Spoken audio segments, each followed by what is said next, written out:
No vídeo de hoje, iremos trazer as principais curiosidades sobre as finais da Libertadores.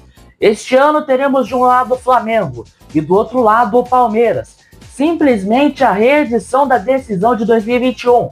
Mas antes de irmos direto ao ponto, deixe o seu like, inscreva-se no canal, ative o sininho das notificações para não perder os próximos vídeos, comente, compartilhe e me siga nas redes sociais que estão na descrição e no primeiro comentário fixado. E se você quiser me apoiar financeiramente, entre no apoia.se/Fernandes.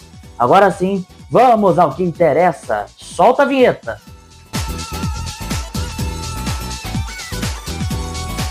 Esta será a 7ª final em jogo único. Desde que o formato foi instituído em 2019, foram 6 partidas definidas com mando neutro.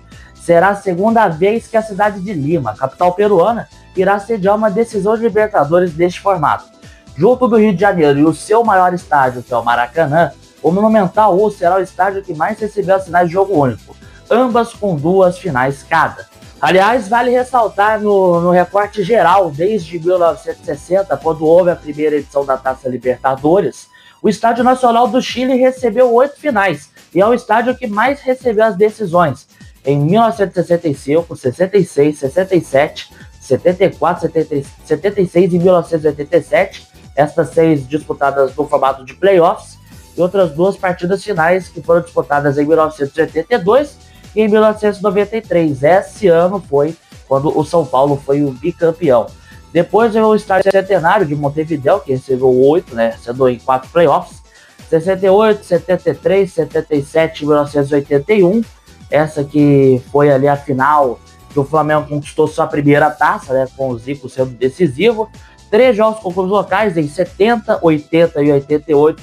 E a final única de 2021, a fatídica final que o Andrés escorregou e o Palmeiras foi tricampeão da Taça Libertadores. Depois, em sequência, o Morumbis, que sediou 5 finais, em 2000 com o Palmeiras, Santos em 2003 e outras 3 ali com o São Paulo em 92, que foi quando conquistou o primeiro título, nos pênaltis contra o Rio Old Boys. 94, perca ali do título pro Vélez, e em 2005 quando meteu 4-0 para cima do Atlético Paranaense. 5 também no Monumental de Núñez, que foi usado em 62, quando ainda era no playoff, 86, 96, 2015 e a decisão de 2024 entre Atlético Mineiro e Botafogo, quando o Botafogo foi o campeão da Taça Libertadores da América. Agora indo direto para a segunda curiosidade, foram 12 finais que a gente teve o desfecho sendo definido nos pênaltis. A primeira foi em 1977, quando o Boca Juniors e Cruzeiro se enfrentaram. E após 2 1-0 para cada lado, um para cada lado e um 0-0 na prorrogação no jogo de volta, a vida foi definida nos pênaltis, com o Boca sendo campeão após vencer por 5-4 o time celeste. Depois, em 85, foi a vez de Argentinos Júnior e América de Cali se enfrentarem. 2 1-0 para ambos os lados. Na terceira partida, 1-1, sim, a gente tinha ali um terceiro jogo de desempate, e aí nos pênaltis, um 5-4 para dar aí ao bicho colorado o seu primeiro e até único título de Libertadores. 4 anos depois, foi a vez do Atlético Nacional encarar a equipe do Olímpia, Na ida, 2-0 Olímpia, na volta, 2-0 para o Nacional, 5-4 de novo, mais uma vez esse placar se repetindo em uma decisão de pênaltis. Depois, em 1992, São Paulo e Newell's Old Boys, 1-0 na ida na Argentina, na volta no Morumbi, 1-0, 3-2 nos pênaltis. Esta foi o primeiro título de Libertadores que o São Paulo conquistou. Aliás, foi essa Libertadores que a Rede OM, a Rede OM, que hoje é a CNT, lá de Curitiba, transmitiu em parceria com a TV Gazeta, com direito a Galvão Bueno fazendo a narração dos jogos, Então, é uma curiosidade muito interessante. Foi, por causa da Rede OM dando grande audiência, a TV Gazeta lá em São Paulo ganhando até da Globo, que a Libertadores voltou para a Globo em 93, e aí, só foi largar mesmo na pandemia, com o SBT retomando os direitos, ficou em até 22, e aí a Globo retornou desde 23 e está fazendo esse ciclo atual. Aí 2 anos depois, o São Paulo, mais uma vez, teve que encarar a disputa de pênalti de decisão contra outro argentino, o Vélez, mas não teve a mesma sorte de 2 anos antes. 2 1-0 no Morumbi, 5-3 Vélez campeão. E aí depois foram 4 anos seguidos, 99, 2000, 2001, 2002. Em 99, Palmeiras e Deportivo Cali se enfrentaram, né? E o Palmeiras acabou sendo campeão. Depois, em 2000, o Palmeiras chega em mais uma final, mas dá o azar de encarar o Boca Juniors e aí acaba sendo vice-campeão. No ano seguinte, outra final com decisão nos pênaltis envolvendo o Boca ganhando dessa vez na sua casa, dessa vez em frente à sua torcida no La Bombonera contra o Cruz Azul. E em 2002, o Olímpia eliminou a surpresa São Caetano na decisão. São Caetano estava ganhando, né, 2-1-0 ali, 1-0 na ida, 1-0 na volta no Pacaembu, mas aí toma virada, vai para os pênaltis e acaba perdendo em frente ao torcedor paulista. 2 anos depois, Once Caldas, outra zebra, dessa vez se dá ao luxo de vencer o Boca Juniors, que era simplesmente o bicho-papão da época.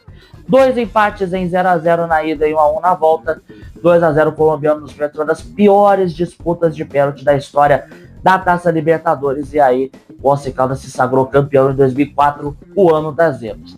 4 anos depois, LDU e Fluminense protagonizaram a final, com título equatoriano. Na ida, né, deu vitória da LDU, né, e na volta o tricolor das Laranjeiras até fez 3-1.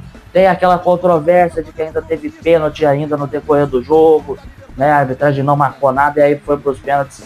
Cevadios foi o herói equatoriano, e aí a LDU foi campeã no Maracanã.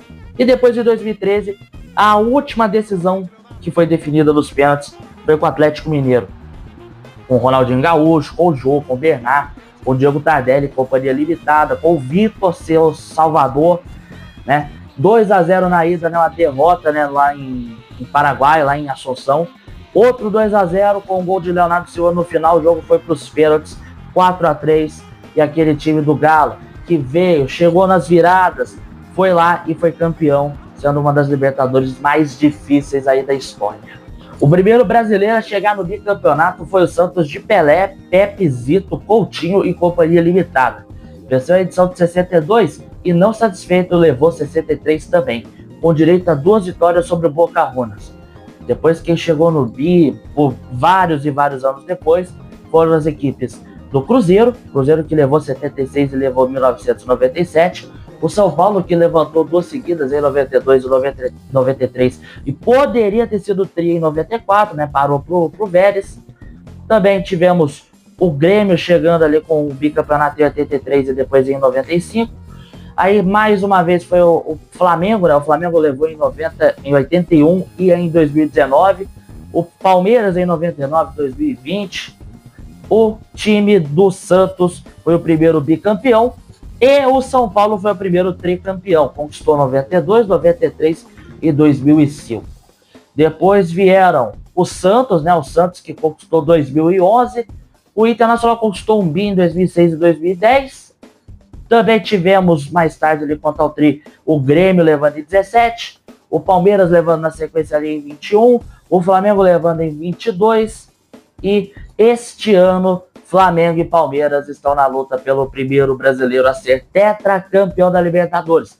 Você tem algum palpite? Arrisca aí embaixo aí nos comentários. Fala pra mim quem leva a Taça da Libertadores de 2025, quem leva o primeiro tetra. Foram 8 vezes que tivemos equipes do mesmo país definindo o título da competição. 2005, 2006, 2018, 2020, 21, 22, 24 e 25.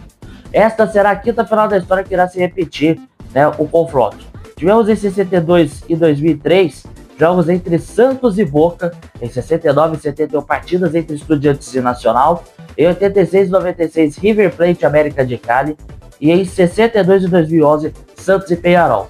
Apenas em River e América de Cali e Santos e Peñarol que o vencedor se repetiu. Os rojiblancos levantaram a taça diante dos Diabos Vermelhos por 2 vezes, assim como o Peixe papou o campeão del siglo em ambas as finais. Será que este ano o raio vai cair no mesmo lugar para o Verdão em cima do Mengão? Ou será que a história vai ser diferente?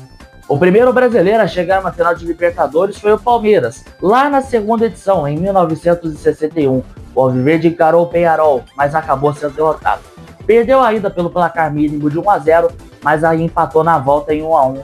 E aí não deu para o Palmeiras, não foi o primeiro brasileiro a ser campeão da Libertadores. Fato este que só aconteceu no ano seguinte com aquele Santos de Pelé, Coutinho, Pepe, Zito e companhia limitada, que era simplesmente uma seleção, Não é à toa que tinha esses jogadores na seleção brasileira e conquistaram 2 Copas do Mundo em 58 e 62. Nunca um time que terminou com 100% de aproveitamento na fase de grupos venceu a competição. O Vasco em 2001, aquele timaço forte que ainda tinha Romário como seus principais nomes, obteve grande campanha na primeira fase. Avançou diante do Libertad Concepción nas oitavas, mas caiu nas quartas para aquele fortíssimo time do Boca Juniors, que mais tarde seria o campeão. Em 2007, foi a vez do Santos, que venceu todos os jogos da fase de grupos. Passou por Caracas e América do México, mas parou no Grêmio nas semifinais, perdendo por 2-0 no Olímpico e até chegou a vencer a volta na Vila Belmiro por 3-1. Mas como ainda tinha a regra do gol fora, o tricolor dos Pampas avançou e perdeu por Boca na decisão. Em 2015 foi a vez do Boca vencer os 6 jogos da primeira fase, mas caiu nas oitavas justamente para o seu maior rival argentino, o River Plate. Perdeu por 1-0 a ida, mas na volta acabou sendo eliminado, não dentro de campo, mas sim fora dele, porque no intervalo houve confusão entre jogadores e torcedores. Torcedores esses que atiraram gás de pimenta no túnel, e devido à falta de segurança o jogo foi cancelado, e a Conmebol deu vitória ao River. E em 2022 o Palmeiras fez a melhor campanha disparada da Libertadores.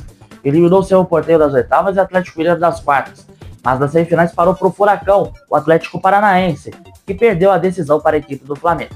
Será que em 2025 essa situação de um time que foi 100% de aproveitamento na disputa da Taça Libertadores na fase de grupos pode ser campeão? Comenta. Por fim, mas não menos importante, a última curiosidade. Esta será a 5ª final entre Flamengo e Palmeiras na história. Em 99 houve a primeira, e justamente numa competição sul-americana, a extinta Copa Mercosul, onde rubro-negros derrotaram os alviverdes daquela finalíssima. Na ida, um 4-3, um jogaço no Maracanã, com o Mengão vencendo. Detalhe, Mengão sem o Romário. Romário que tinha brigado, e aí saiu brigado com a diretoria da época, e aí no ano seguinte assinou o contrato com o rival, o Vasco.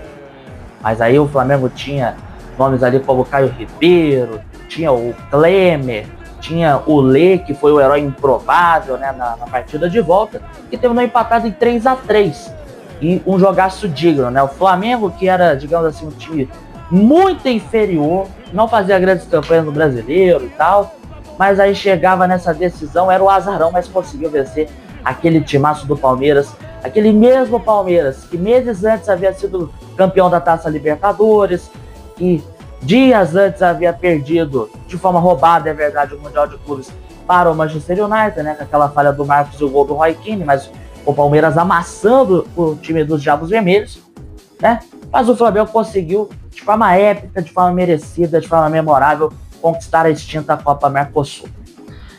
Vale lembrar que em 2021 teve mais uma decisão na Supercopa. O Flamengo vinha como campeão do Brasileirão, o Palmeiras como campeão da Copa do Brasil. Empate em 2-2 no tempo normal. Nos pênaltis 6-5, outro grande jogo. O Palmeiras teve várias chances de fechar, parava em Diego Alves, até que em Rodrigo Caio fez ali o último gol que deu o bicampeonato da Supercopa.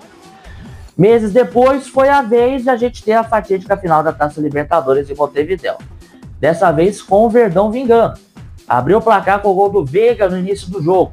No segundo tempo o Flamengo empatou com o gol do Gabigol, chute cruzado, falha de Everton. E aí fomos para a prorrogação. Prorrogação essa que tivemos o fatídico lance de Andréas Pereira. Andréas Pereira tentou dominar, escorregou, Davidson ficou de frente para o Crinho, deslocou, Diego Alves fez o gol do tri do Palmeiras. Apenas em 2023 tivemos o retorno da Supercopa em Brasília, com o Palmeiras sendo campeão brasileiro e o Flamengo campeão da Copa do Brasil.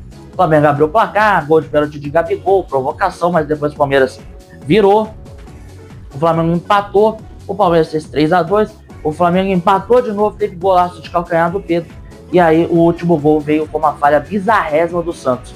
O Santos poderia ter segurado a bola, mas ele acabou afastando a mão. Gabriel Menino, num chute despretensioso, fez o gol do título inédito da Supercopa do Brasil pro Palmeiras. E agora em 2025, amanhã, no momento que eu tô gravando esse vídeo, hoje é quinta-feira, então depois de amanhã teremos a decisão entre Palmeiras e Flamengo. Flamengo e Palmeiras vai ser no sábado. Eu tô gravando esse vídeo na quinta-feira e eu vou publicar esse vídeo na sexta, então para você que já tá aí assistindo, então vai ser amanhã, para você aí que pode estar assistindo no sábado vai ser hoje, ou você que tá assistindo aí num outro dia, você pode falar que veio do futuro para falar que houve tal resultado, tal time foi campeão. Enfim, espaços abertos para vocês aí comentarem e darem seus palpites. Este foi mais um vídeo aqui de curiosidades das finais da Libertadores aqui no IosUFC. Se você gostou, dá o seu like, se inscreva no canal, ative o sininho das notificações, comente o vídeo e compartilhe com os amigos. Me siga nas redes sociais que estão na descrição e no primeiro comentário fixado. Vídeos como esse sempre dão trabalho, então se você quiser me apoiar financeiramente, entre no apoia.se/Fernandes. A gente vai se falando. Um forte abraço e até a próxima. Fui! Tamo junto!